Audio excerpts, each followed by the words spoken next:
Hello everyone welcome back to my channel. Welcome back to Mrs Dreamevel. இன்னைக்கான day in my life என்னன்னு சொல்லிட்டு பார்க்கலாமா? வழக்கம் போல வீக்கெண்ட் முடிஞ்சுட்டு வீக் டே மண்டே ஸ்டார்ட் ஆயிடுச்சுனாலே செம்ம சோம்பேறித்தனமா இருக்கு காலையில ஏஞ்சிக்கணும்னாலே. அப்படியே என்னை யாராச்சும் மோட்டிவேட் பண்ணி எழுப்பி விட்டேன்னா ஏஞ்சி சுறுசுறுப்பாயிடுவேன். மார்னிங்கே ஏஞ்சி ஃப்ரெஷ் அப்லாம் ஆயிட்டு வெளியே வந்து கிளைமேட் எப்படி இருக்குன்னு சொல்லிட்டு பார்க்கலான்னு வந்தேன். செம்ம மிஸ்டா இருந்துச்சு ஏர்லி மார்னிங்.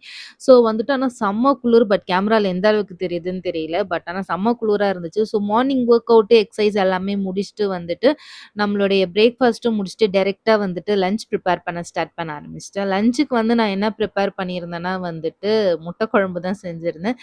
ஏன் முட்டை குழம்புன்னு சொன்னாலே எனக்கு சிரிப்பு வருதுன்னா வந்துட்டு, எனக்கு செய்ய தெரிஞ்ச ஒரே டிஷ் இந்த முட்டை குழம்பு தான். அதுவுமே வந்துட்டு நான் மோஸ்ட்லி அதிகமா செய்ற ஒரே இது வந்துட்டு முட்டை குழம்பு தான். அதுவும் நான் சலிக்காம செய்வேன், சலிக்காம சாப்பிடுவேன். நான் செய்றதையுமே வந்துட்டு சாப்பிடுவாங்க. ஒன் ஆஃப் த மோஸ்ட் ஃபேவரைட்னுமே சொல்லலாம் இது.